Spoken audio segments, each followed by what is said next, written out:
started doing the books for the family business when I was 13. It wasn't until I got to college that I realized that was child labor. I'm not an Ivy Leaguer. I went to a public university. I went to Clemson University. Go Tigers. Oh, we got some Tigers in the house. I love that. I graduated with a degree in accounting. Accountants are problem solvers. No offense to any lawyers in the room. I went on and worked in the corporate world, and then I came back home to the family business. And one day I happened to be telling my mom how hard it was to make $1 and how easy it was for government to take it. And my mom said, quit complaining about it, do something about it. I truly did not know you weren't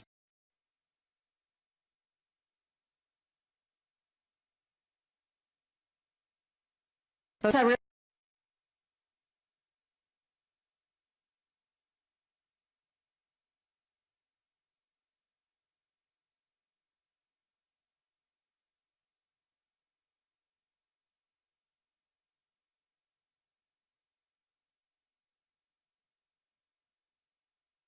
A little bit of air to breathe and get them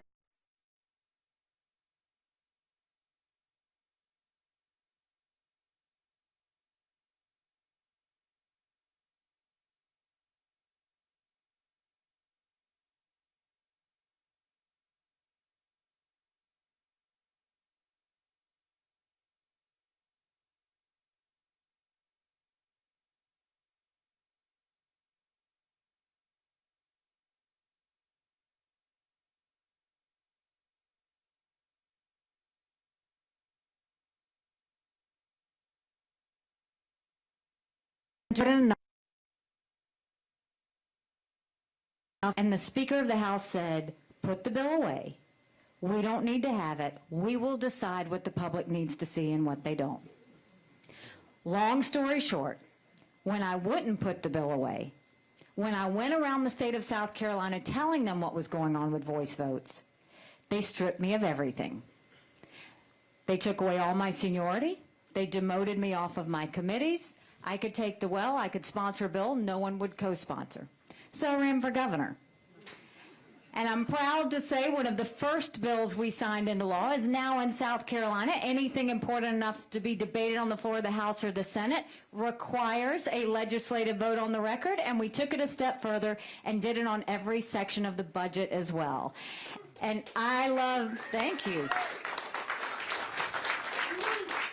And I love music, and hopefully they were playing my playlist for you earlier. It's awesome, right? It's such a good one. And on the day of the bill signing, I blasted throughout the State House, Pat Benatar's Hit Me With Your Best Shot. When I became governor, South Carolina was hurting. We had 11% unemployment. We had thousands of people on welfare, and South Carolina was the butt of the jokes. So we got to work. By the time I left, we were building planes with Boeing, more BMWs than any place in the world. We brought in Mercedes-Benz, we brought in Volvo, 5 international tire companies, and they were referring to us as the beast of the Southeast, which I love. We went from 11% unemployment to 4%. We announced jobs in every county in the state. But we also acknowledged some truths. We said if you have to show picture ID to buy Sudafed, if you've got to show picture ID to get on a plane, you should have to show picture ID to protect the integrity of the election process. We passed voter ID in South Carolina. Along with passing voter ID, we passed one of the toughest illegal immigration laws in the country. We passed tort reform. We did pension reform. We cut taxes. We built up our coffers. We paid down our debt. And by the time I left, South Carolina was named the friendliest state in the country, the most patriotic state in the country, and the #2 state in the country people were moving to. And then I got the call. You can cheer for South Carolina. You should visit it too, by the way. And then I got the call for the United Nations. And my honest answer was, I don't even know what the UN does. I just know everybody hates it.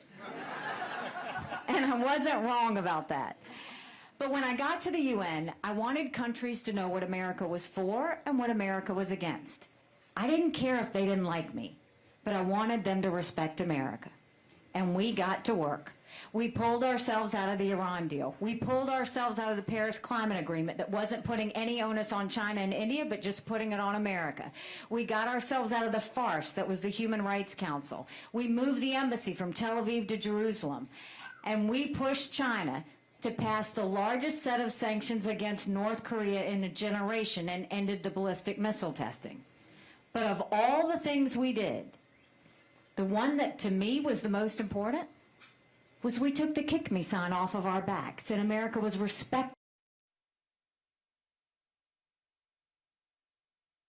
to tell you how bad things are. You don't have to turn on the news to see it. You feel it when you go to the grocery store. You feel it when you go to the gas station. You feel it when you make your mortgage payment, your insurance payment, all those things we have to pay, they've all gone up. And I would love to tell you that Biden did that to us. And he sent us down this socialism creep that's dangerous that we have to stop. But I've always spoken in hard truths, and I'm going to do that with you today. Our Republicans did that to us too. You go back and look at that $2.2 trillion COVID stimulus bill that they passed with no accountability, that expanded welfare, that now has us with 80 million Americans on Medicaid, 42 million Americans on food stamps. That's almost a third of our country. And did Republicans try and make it right? No. They doubled down and opened up earmarks and pet projects for the first time in 10 years, pushing through 7,000 of them last December. Want to know how they spent your money? $30 million on an honors college in Vermont. $10 million to tear down a hotel in Alaska. $7.5 million on a courthouse in Colorado. And the list goes on. In the 2024 appropriations budget, Republicans put in $7.4 billion worth of pet projects and earmarks. Democrats put in $2.8 billion. Now you tell me who the big spenders are. All while 1 in 6 American families can't pay their utility bill. 60% of Americans are living paycheck to paycheck. 50% of American families can't afford diapers. Homelessness has gone up 12%. Social Security will go bankrupt in 10 years. Medicare will go bankrupt in 8. Then you look at our education system. Everybody wants to blame COVID for education. Nope, we had problems with education before COVID. Do you know right now in America, only 31% of 8th graders in our country are proficient in reading? 31%. Only 27% of 8th graders are proficient in math. If we don't do something and do something quick, we're going to be in a world of hurt 10 years from now. And then you look at the border. Southern border and northern border, which your governor's been fighting for. I've run out of words on what to call it. It is a complete dereliction of duty. And I've been to the border, and I didn't pull a Kamala, go and come back. I went 400 miles down that border. You're not ready for what I saw. Mounds of shoes, mounds of clothes, paraphernalia, rape areas that the women and girls have to walk through. When you get up in the morning, you get your coffee and you watch the news. When these ranchers get up in the morning, they get their coffee and they go see if anybody died crossing the fence. They pick up whatever little kids were left behind and turn them over to Border Patrol. I met with multiple sheriffs. They said before 7 a.m. they round up whatever illegal immigrants they can find. They turn them over to Border Patrol. Border Patrol documents them and releases them until their court date years from now. And when I asked Border Patrol about their job, they said, you want to know what we do? We're glorified babysitters. They don't let us do our job. 8 million illegal immigrants have come to that border. We had more fentanyl cross the border last year that would kill every single American. 250,000 illegal immigrants just last month. 17 on the terrorist watch list that they found. To look at what's happening in America, it's very clear that something's got to give. Number one cause of death for adults 18 to 45, fentanyl. And don't think for a second China doesn't know what they're doing when they send it over.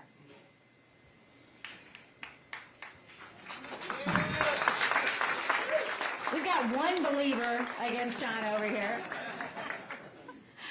And then my parents always taught me, you take care of those who take care of you. I'm going to ask you if we're taking care of those who take care of us. Right now in America, we have over 35,000 veterans who are homeless. 1 in 3 suffers from PTSD or thoughts of suicide. We lose 22 heroes a day to suicide. If a veteran needs a doctor's appointment, at the VA, on average, takes them 29 days. Why 29 days? Because on the 30th day, they can go to the doctor or hospital of their choice. So midway through the 29 days, they get a call to reschedule, and the clock starts all over again. It's shameful how we treat our veterans. Hear, hear.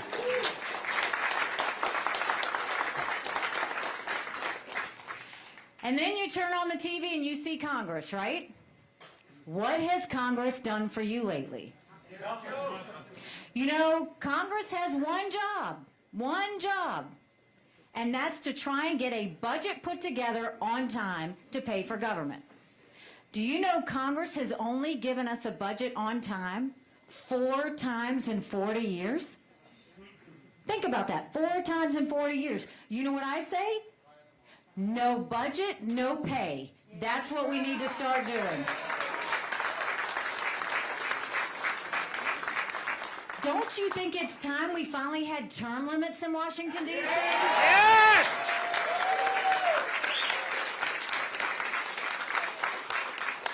Don't you think we need to have mental competency tests for anyone over the age of 75?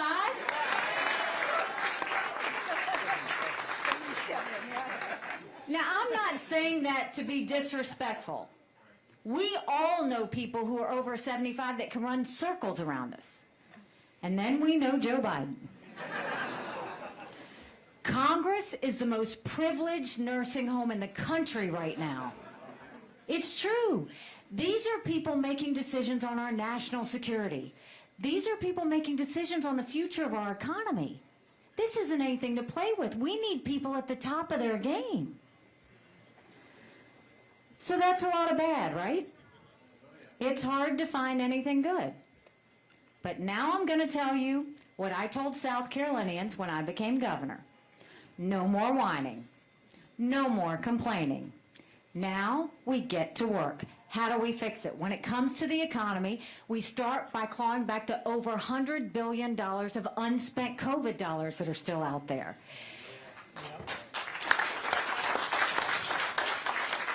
Instead of 87,000 IRS agents going after middle America, let's go after the hundreds of billions of dollars of COVID fraud. 1 out of every $7 was spent fraudulently.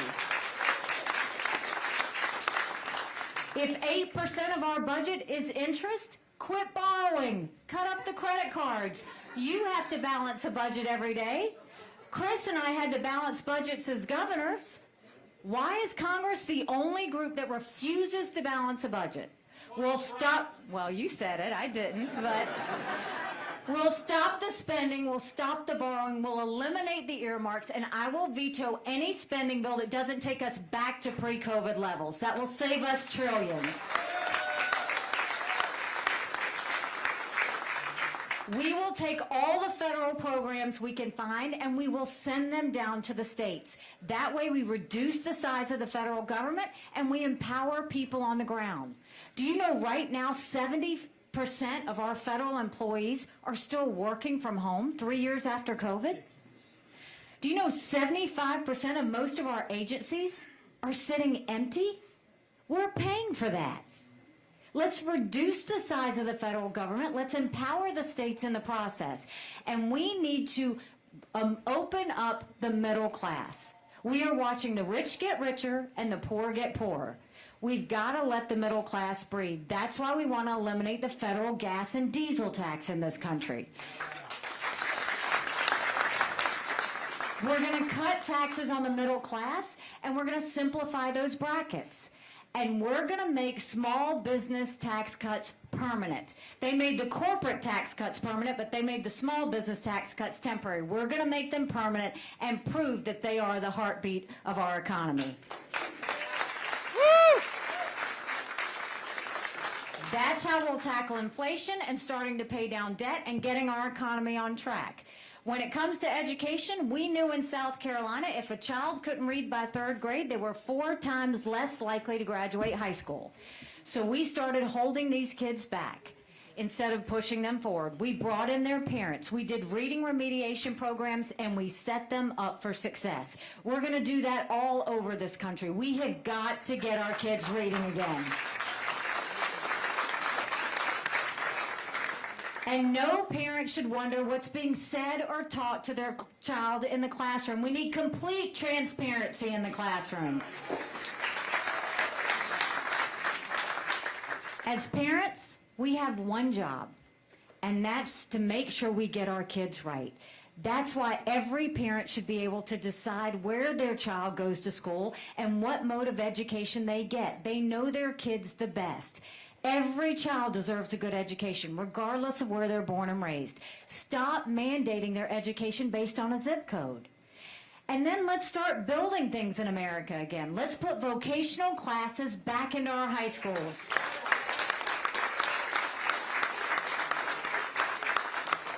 In South Carolina, we had apprenticeships all over our state. We taught our kids how to build the things we were making. That way you get them invested in our economy before they even get out of school. And then I need to take a point of personal privilege.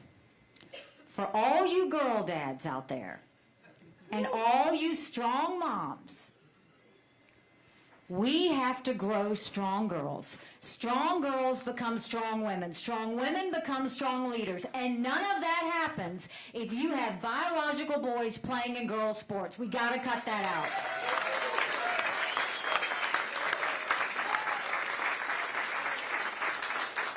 out. And when it comes to our border, we will take what we did in South Carolina and we'll go national with it. We will do a national E-Verify program that requires all businesses to prove the people they're hiring are in this country legally. We will defund sanctuary cities once and for all. No more safe havens in America. Yeah. We'll put 25,000 Border Patrol and ICE agents on the ground and let them do their job. And we will go back to the Remain in Mexico policy so that no one even steps foot on U.S. soil. And instead of catch and release, we're going to go to catch and deport. That is what will stop everything that's happening on the border. Right now, America's acting like it's September 10th. We better remember what September 12th felt like. Only takes one. And then when it comes to our veterans, we've all seen the images when our men and women deploy and the tears that are shed. And then we see the images of when our men and women come back home to us, God willing, and the prayers that are answered. I'm the wife of a combat veteran. He served in Afghanistan. The day he came home to us was a lot of prayers answered. But that was the easy part. It's when we got home that life got hard. Michael couldn't hear loud noises. He couldn't be in crowds. Life had passed him by for the year that he was gone, and the transition was tough. We can't just love our men and women when they're gone. We got to love them when they come back home, too.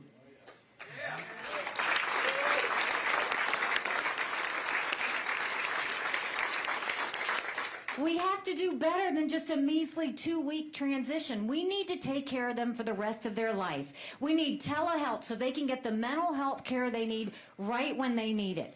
They should be able to go to the doctor or hospital of their choice. They've earned that right. And I think the best way to take care of veterans' health care, I think every member of Congress should have to get their health care from the VA. And you watch how fast that gets fixed.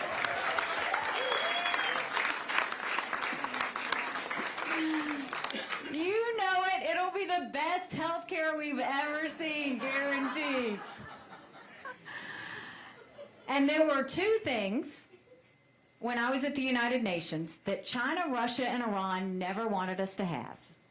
They never wanted us to have a strong military, and they never wanted us to be energy independent. We won't be energy independent. We will be energy dominant.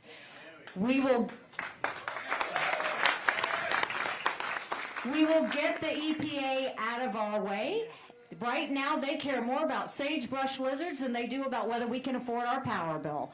We will get them out of the way. We'll speed up permitting. We'll make sure we get our pipelines going. We'll start the Keystone Pipeline. We'll export as much liquefied natural gas as we can. This is not just about doing just enough for America. This is about turning our energy sector into an economic powerhouse and giving it out to the world. No more getting dirty oil from Iran and Venezuela. No more going hat in hand to Saudi Arabia. We will be energy dominant.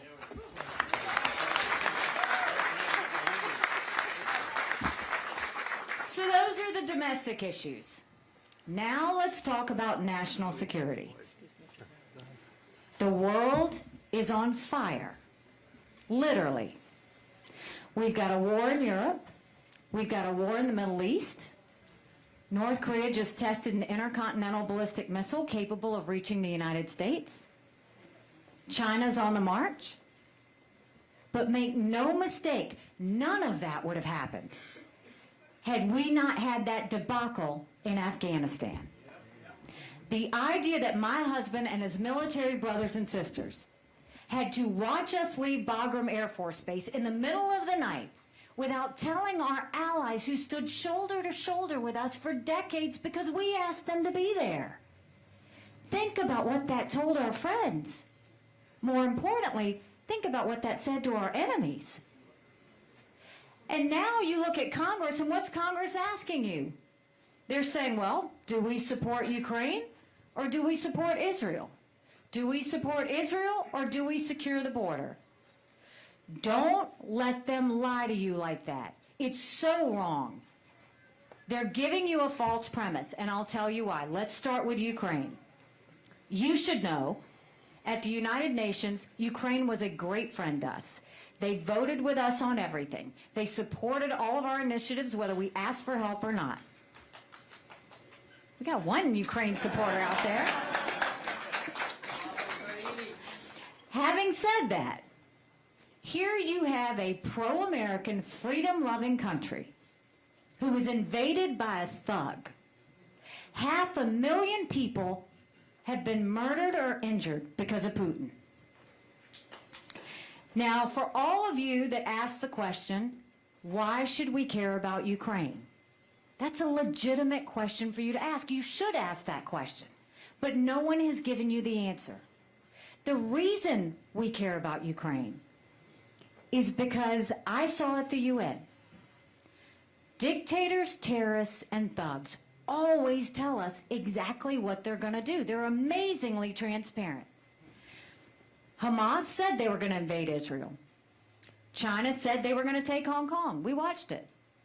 Ukraine said they were going to invade Russia. They did. China says Taiwan is next. Oh, what did I say?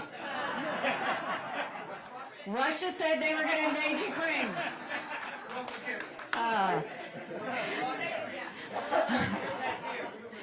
Yes, because the media is back there and they will give me not one chance to get that right. Russia said they were going to invade Ukraine. They did. China said they were going to take Taiwan. We better believe them. What did Russia say next? Russia said once they take Ukraine, Poland and the Baltics are next. Those are NATO countries, and that puts America at war. This is about preventing war. It's always about preventing war. That's what we're trying to do. And Putin has hit rock bottom. We know that because 87% of his forces, he's lost 87% of his forces since the war started. They've raised the draft age in Russia to 65. They're getting drones from Iran and missiles from North Korea. Now, I will tell you, I don't think we should give cash to any country because you can't follow it. Friend or foe, we shouldn't do it. We don't need to put troops on the ground in Ukraine. They want to do this themselves. But I think we should give them the equipment and the support they need.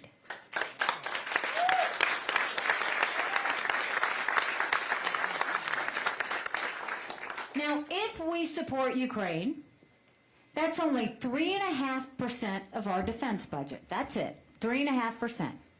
The Europeans have paid more than that, and they should. It's their neighborhood. Now let's go to Israel. I'm haunted by what happened on October 7th. And the reason I'm haunted is because 5 years ago, I gave a speech at the UN to the entire world and told them that we knew there were maps. And these maps were held by Hamas, and it showed that if they could break through that barrier, it's how they were going to kill as many Jews as fast as they could. And it happened. Why should we care about Israel? God help us if we don't. Israel is a bright spot in a tough neighborhood. They are the tip of the spear when it comes to defeating terrorism. It has never been that Israel needs America. It has always been that America needs Israel.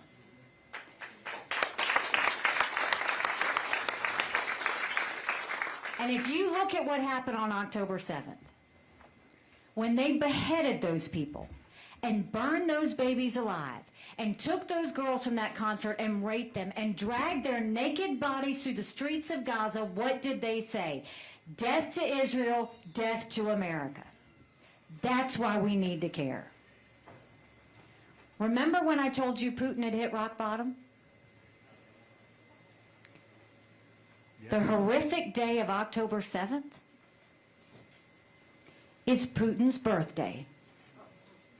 Who's the happiest person in the world right now? Putin. Why? Because America and the West took our eyes and resources off of Ukraine and moved it to Israel. See the connection for what it is. Did Putin go and call Netanyahu? Nope, not for 10 days. You know what he did do? He called Hamas, had them come over the next day, and they held hands as friends. If we support Ukraine and Israel, that's only 5% of our defense budget. Now, the other option that Congress tells you is, or we secure the border. Securing the border is priority number one. That is national security. We have to always do that. So if we support Ukraine, Israel, and secure the border, that's less than 20% of Biden's green subsidies. So don't let them tell you, you have to choose.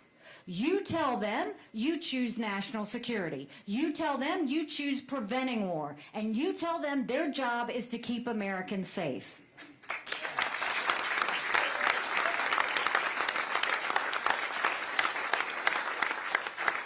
Now, prior to the Olympics and prior to Putin invading Ukraine, China and Russia held hands in front of the eyes of the world and named themselves unlimited partners.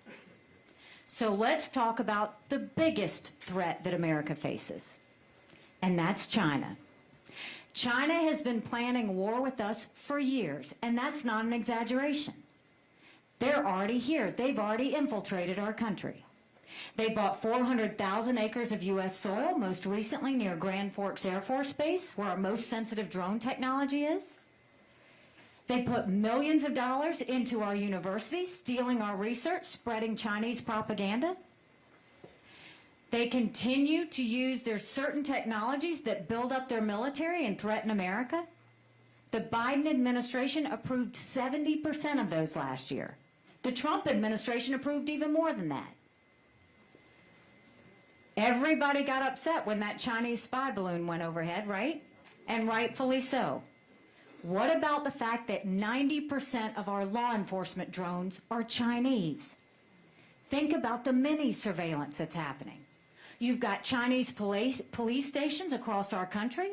You've got a spy base off our coast in Cuba. And we've lost more Americans to fentanyl than the Iraq, Afghanistan, and Vietnam wars combined. 75,000 Americans last year alone. And China is building up their military, bless you, at a scary pace. They now have 500 nuclear warheads. That's 100 more than they had last year. They have the largest naval fleet in the world. They have 370 ships. They'll have 400 ships in 2 years. We won't even have 350 ships in 2 decades. They're doing artificial intelligence. They're doing cyber. They're doing space. They're doing hypersonic missiles. We've barely gotten started. And now China's the lead developer on neurostrike weapons. Weapons engineered to change the brain activity of military commanders and segments of the population. That's who we're dealing with. So don't let Biden and Yellen tell you China's a competitor. I dealt with China every day at the United Nations. They never saw us as a competitor. They always saw us as an enemy. We have to start looking at them the way they look at us. So how do we deal with China? The way we deal with China is first we stop the sale of our land and we take back what they already purchased. Yes, yes. We go to our universities and we say, you either take foreign money or you take American money, but the days of taking both are over. We get that foreign intrusion out of our universities. We blacklist all of the technologies that helps the Chinese military so that they never get it. And we go to them and say, we are going to end all normal trade relations with you until you stop murdering Americans with fentanyl. You watch how fast they move. They need our economy. We close up the spy station, the police stations that they have here. We start getting all of that intrusion out. And then we focus on a strong military. Strong militaries don't start wars. Strong militaries prevent wars. So we need to modernize. And that doesn't mean you throw a bunch of money at the Department of Defense. It actually means you clean it up. You get rid of the bureaucracy. You get rid of the red tape. You get rid of the programs they have no business being involved in. For goodness sake, we have got to stop these gender pronoun classes. It is demoralizing our military.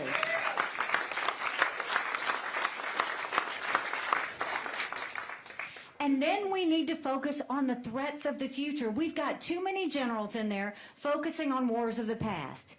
Yes, those were land, air, and sea. But we need to focus on cyber, artificial intelligence, space, hypersonic missiles, submarines. That's what we're looking at going forward. If we do that, there's nothing we can't take on. So now to connect the dots. There's a reason the Taiwanese want the U.S. and the West to support Ukraine. Because they know if Ukraine wins, China won't invade Taiwan. There's a reason the Ukrainians want the U.S. and the West to support Israel. Because they know that Iran and Hamas, if they win, Russia wins. We have to realize there is an unholy alliance between Russia, China, and Iran. They are bound together by their hatred of freedom, their hatred of democracy, and more than anything else, their hatred of America. When we take our head out of the sand, when we go and show them we're back and strong, that's when they will start to back off. So we know what we need to do to get our domestic policies and our national security on track. But the first step is we've got to end this national self-loathing that's taken over our country. The idea that they say America's bad or rotten or racist. I was elected the first female minority governor in history. America's not racist, we're blessed. Our kids need to know to love America. They need to be saying the Pledge of Allegiance when they start school every day.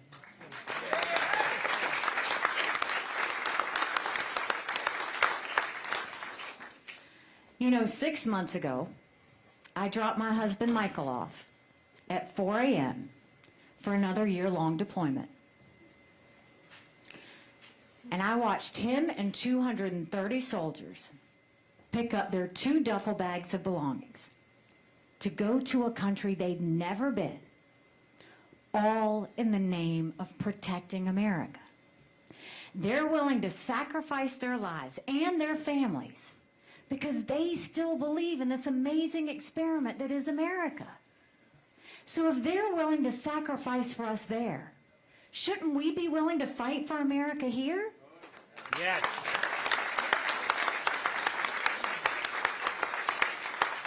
Because we have a country to save. But in order to save her, we've got to acknowledge some hard truths. Republicans have lost the last 7 out of 8 popular votes for president. That is nothing to be proud of. We should want to win the majority of Americans. But the only way we're going to do that is if we elect a new generational leader that leaves the negativity and the baggage behind.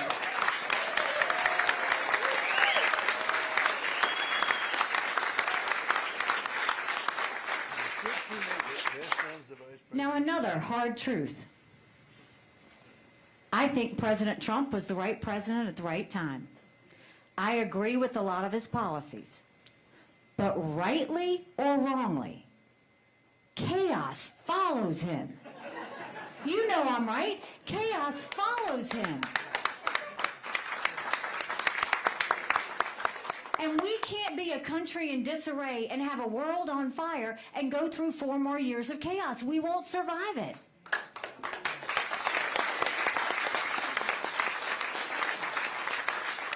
You don't fix Democrat chaos with Republican chaos. Now, I've noticed that President Trump's given me a little attention these days. He's even gone so far as to put commercials on TV. But he's lying in the commercials. I killed every effort to raise the gas tax. We didn't increase any taxes when I was governor. I think government has plenty of money. The last thing is they need any more of ours.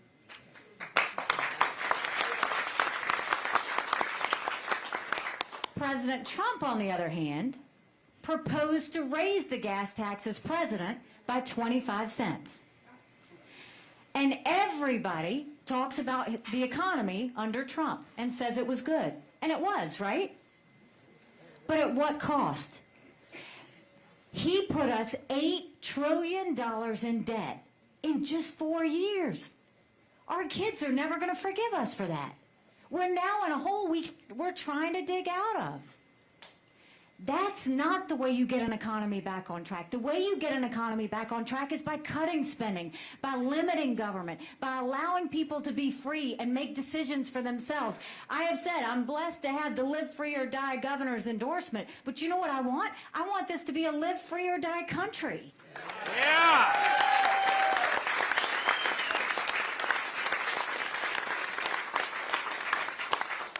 So we can do this. The media and all the pundits like to say what they want to say. Bless you. But the Granite State knows none of that matters.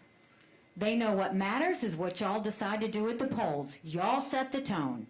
You set the pace. So we have a chance to change this. But it's going to take a lot of courage. Courage from every single person in this brewery. Courage for me to run. And courage for every one of you to know, don't complain about what happens in a general election if you don't play in this primary. It matters.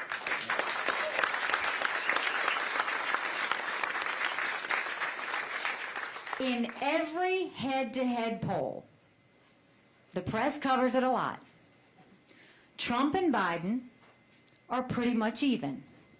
On a good day, Trump will be up by 2 points. The Wall Street Journal, he was up by 4. That's the margin of error. That would be another nail-biter election. I'm in every one of those same polls, head-to-head.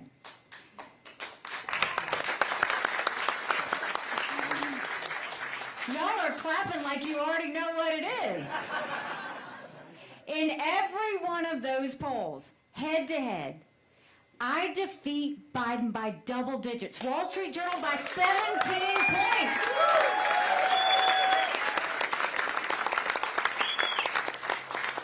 Do you know what that means? If we win a general election by 17 points, that's more than the presidency.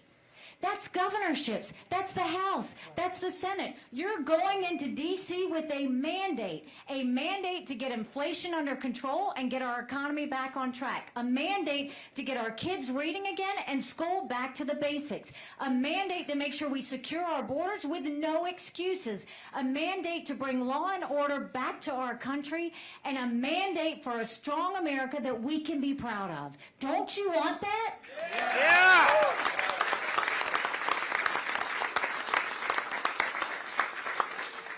You know, when I announced I was running, someone asked me why I was doing this.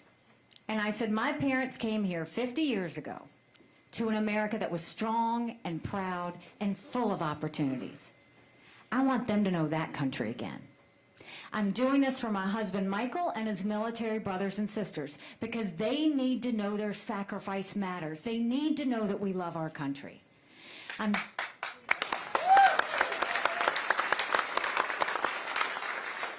doing this for my daughter who just got married, and I saw how hard it was for her and her husband to buy a home. The average homeowner in America now is 49 years old. The American dream is getting further and further away. And I'm doing this for my son, who's a senior in college, and I am tired of watching him write papers of things he doesn't believe in just to get an A. That is not us. That is not America. And for the first time, 81% of Americans don't think their kids are going to have as good of a life as we did. We can't be okay with that. I'm not okay with that. We've got a country to save. But I'll promise you this, if you join with us in this movement, if you join with us in this fight, if you're part of the solution, what I promise you is that our best days are yet to come. Thank you very much. God bless you. I appreciate it. Thank you. Thank you. Thank you so much. Thank you.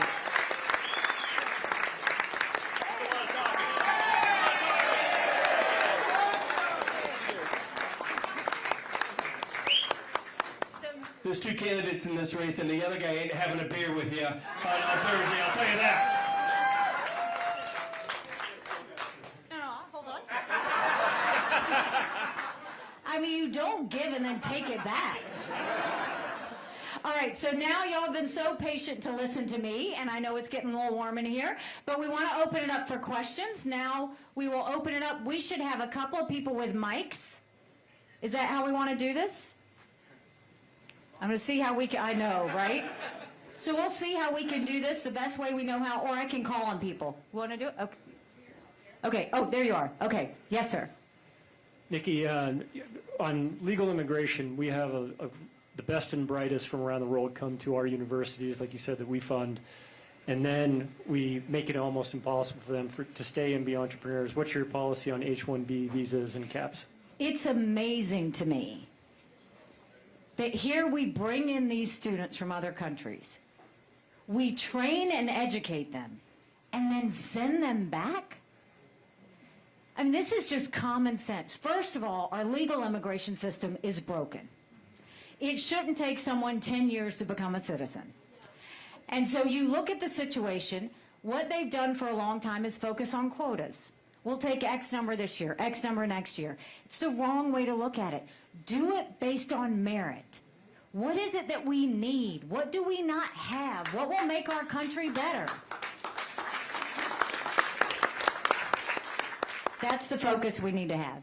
Yes, sir. Thank you for your service. You're welcome. Thank you again.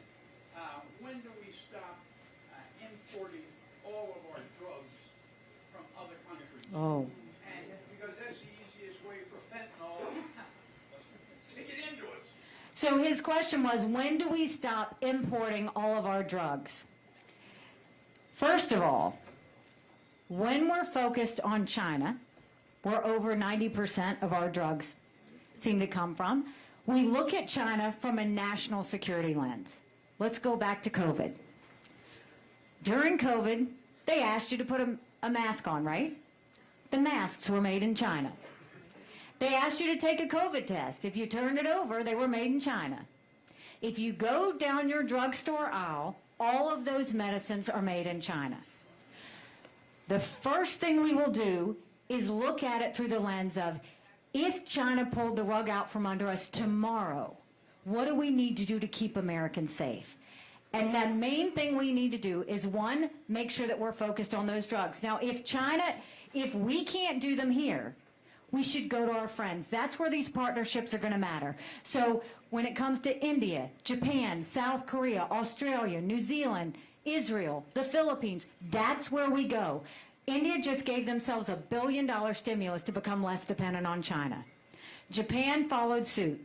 So any of our businesses that are dependent on China, let's move it to a friend. But first, let's talk about America.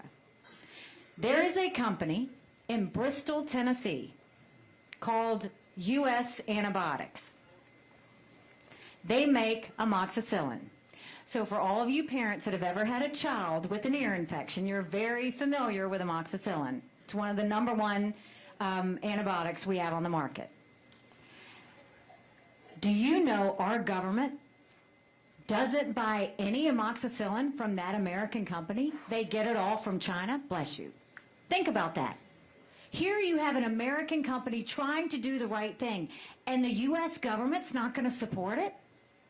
That's got to stop. If anything, we should be encouraging these companies to make more in America.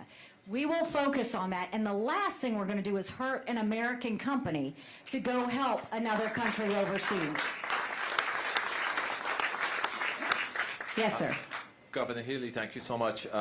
You mentioned Iran in your speech, and one of the issues that I wanted to raise as an Iranian American is the Iran issue. As you know very well, the regime in Iran has been a force for instability in the region and against national security of America. There is a huge movement against this regime, and every time people come in the streets, unfortunately in this administration they did this, they undermine the movement in Iran by the people, and they cut a deal with the regime. They just did it again, and the regime is just going about its life and killing many Iranians in the process. What do you have plans going forward, should you be elected, or when you're elected President of the United States? Thank you for your correction. Sorry about that. No And worries. also, would you consider Crown Prince Reza Pahlavi, whose father was the national leader of Iran before the Mullah's regime? Thank you. So when it comes to Iran, I'm going to take you a little bit back to see where we're going to go forward. So Obama pushed through this Iran deal, where he gave planes full of cash to Iran to get them to stop any nuclear production. Obama did it without Congress. So Congress, because Obama wasn't supposed to do that, put a stopgap legislation in place that said an American president would have to decide every 90 days whether it was still in the best interest of our country to be in the Iran deal. Well, as soon as Iran got the cash, they started funneling it to all their terrorist organizations. Iran is known for their proxies. There would be no Hamas without Iran. There would be no Hezbollah without Iran. There wouldn't be the Houthis, where we're seeing strikes in the Red Sea, without Iran. So the first 90 days comes up where President Trump, I sat on his National Security Council, where he had to make the decision on whether to renew the Iran deal or not. Almost everybody on his National Security Council said, you have to stay in the deal. You know, we can't afford what could happen. They could go back and produce. And you could tell President Trump was uncomfortable. Like, he was asking questions like, but why do we stay in the deal? So I went after him afterwards, and I agreed with him. And the reason I agreed with him is because I saw at the UN, Iran was violating multiple UN resolutions. So I went to the president at the time and I said, look, if you will let me go to Vienna, where the International Atomic Energy Agency is, that looked over the Iran deal, if you'll let me go, let me ask the hard questions. And I will come back to you and either say to you, no, we should stay in the deal, or I will come back and make the case to the American public why you should get out of the deal. He said, okay, go. So I go to the IAEA, sitting down with their leadership, and the first question I ask is, We know all the research for the nuclear productions happening in the universities. How often do you inspect the universities? We don't inspect the universities. Okay. Well, we know all the nuclear production is happening in the military installations. How often do you inspect the military installations? We're not allowed to inspect the military installations. I said, okay, what is it that you inspect? They said, well, if we get a tip, we give them 45 days, and then we go and inspect. I came back and not only made the case that Trump could get out of the deal, but I told him it would be irresponsible if he didn't get out of the deal. Now you look at what Obama's done. Sorry, might as well be Obama. Biden's done. Obama 2.0. Falling all over himself to get back into the Iran deal. And how did he do that? He lifted sanctions on Iran.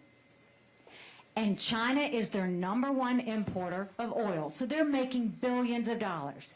So whereas we had gone, when we got out of the Iran deal, killed the Iranian economy so that they couldn't do harm to anyone, all of a sudden Biden built up the Iranian coffers. So the Houthis were rich again. Hamas was rich again. Hezbollah was rich again. And all the atrocities that are happening to the Iranian people who desperately want to get away from the Iranian regime. All of that continued to happen. When money goes to Iran, it never goes to help the Iranian people. The Iranian people desperately want to get out of this situation. It goes to the leadership and the proxies. And so the way I will deal with Iran, first of all, it is absolutely unthinkable that we have had over 140 strikes on our men and women in the military by Iran and their proxies. And Biden is literally playing footsie with them. It is unthinkable to me. Our job is to keep them safe. We now have military members with brain injuries because they're not doing anything. The first thing I would do is take out the infrastructure in Iraq and Syria that is allowing them to shoot those missiles in the first place.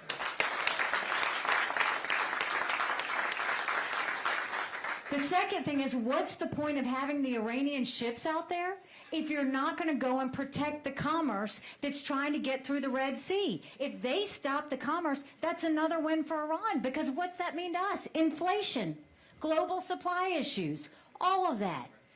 Biden needs to stop being scared of Iran. What we know is if you punch them once and punch them one really good time, and you totally deplete their economy, they can't do anything. That's what we need to do, and that's what I'll do.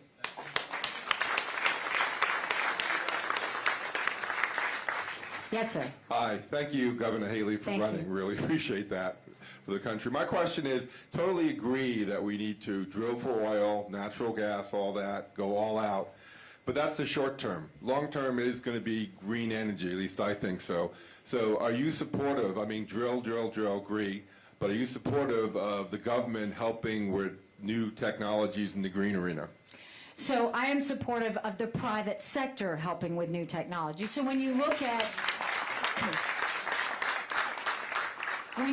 look at things like nuclear fusion, when you look at, there are some really good research abilities out there that we can do things to help the environment. We should always do that. What I saw in South Carolina, when we brought companies, they on their own would build green buildings. They on their own would try and be good stewards because they wanted to do the right thing.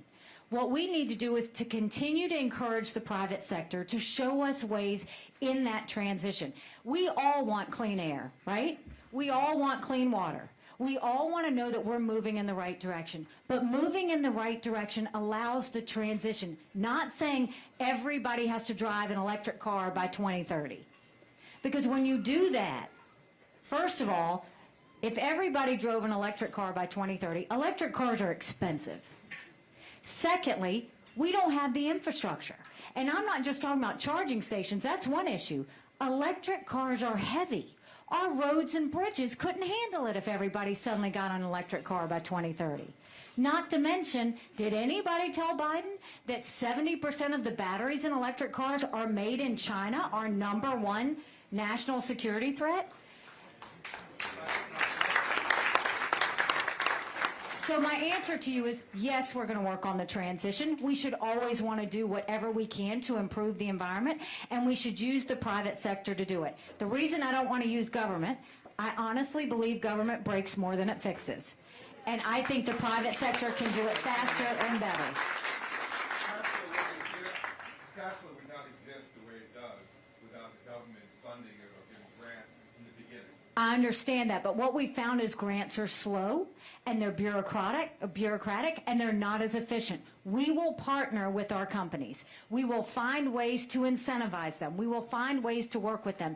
But when you go and you give something like that to government, they grow it.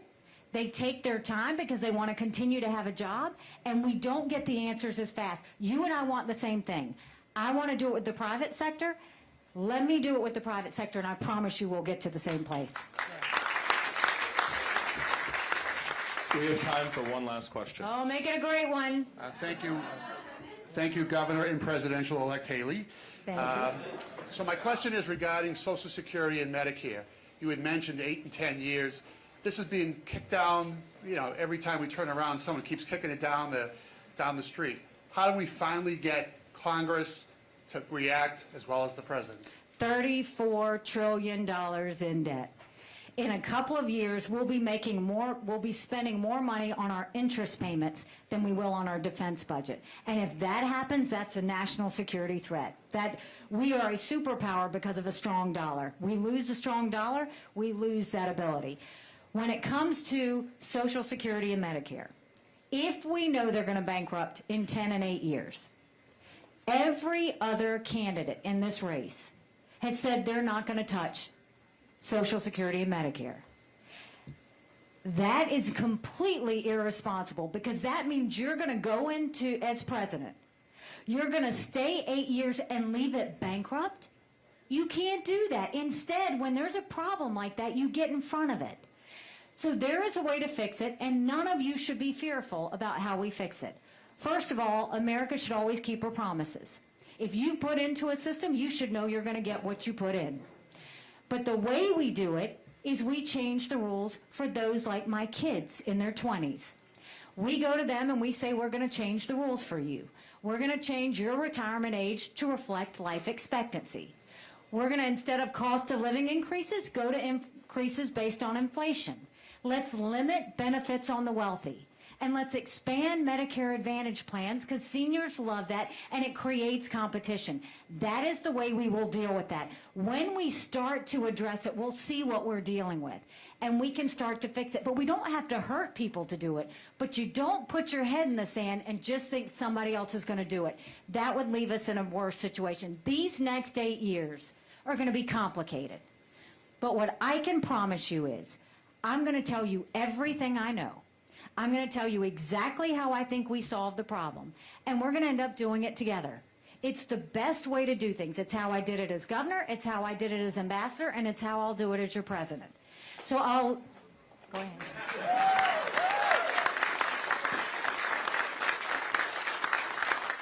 So I will leave you with this. Nikki, one more question. I don't have a mic, but we talked about how corrupt... Are y'all okay with him asking another question? Because if it's a silly question, you're going to get mobbed. It's not silly. It's not silly. We talked about how corrupt D.C. is, both Republican and Democrat, and they're complicit in that. They're controlled by the billionaires who control the media, both print and social, right? So how does an independent voice overcome that bias where so much of it is repressed, where America doesn't see your voice? It's a good question. I mean, when you look at what's happening in D.C., it looks like this big giant monster that's hard to touch, right? But it's not what I say, it's what I've done. I will do, as president, what I did as governor. When I came in, my focus was, let's control what we can control first. That is your agencies. I replaced the head of every agency, whether they were doing a good job or not, because I wanted to freshen it up. And I put the heads of those agencies as people who understood their consumer. Meaning, if it was agriculture, it was someone in agribusiness who knew the challenges and successes. If it was a veterans agency, it was a veteran who knew what veterans were going through. So I put someone who understood their constituency. And with that, I got them focused on what the mission, the core mission of that agency was intended to be, and not have it be all things. Then I sent teams of people into every agency to clean it up. Pull down old regs, pull down all bureaucracy, get rid of problem children, which there are plenty. In some cases, we tweaked agencies. In other cases, we gutted agencies. And then I gave them 90-day benchmarks. They had to start proving a return on investment to the taxpayer. They had to start showing these to everybody to show that their agency was working again. And then I saw they were spending because they were worried they weren't going to get the same amount of money the next year. So I put all of their spending online for every taxpayer to see. And then I incentivized them to give money back to the taxpayers. And magic happened because my agency started to compete on who could be the most efficient and most effective. Then I went to my legislature and said, it's your turn. I will go to Congress and we'll start by giving them a couple of easy things to do so they remember what it's like to win together. And then we will give them harder and harder issues. But when you set the tone at the top, that there is no more free-for-all spending, when you set the tone at the top, that government was intended to secure the rights and freedoms of the people, it was never intended to be all things to all people.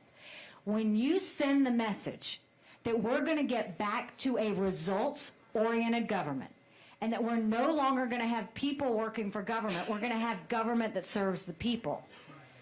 That tone at the top and the actions that go along with it go a long way. And that's the way I'll get us back on track.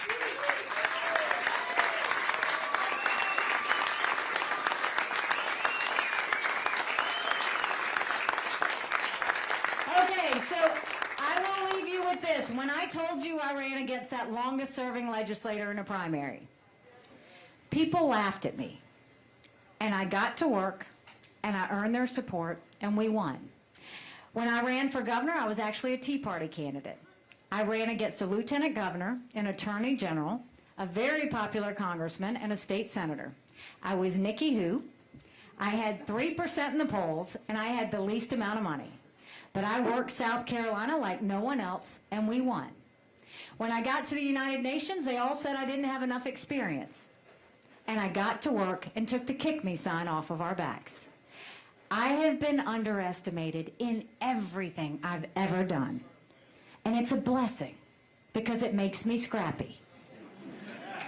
No one's going to outwork me in this race. No one's going to outsmart me in this race because we have a country to save. So if you like what I had to say today, go tell 10 people. Take a yard sign. Send your friends and family to NikkiHaley.com and tell them to volunteer. Tell them to spread the word. We can do this. You're showing that we can do this. If you don't like what I had to say today, shh. Just don't say anything and don't tell anyone you were here. God bless you. Thank you so much.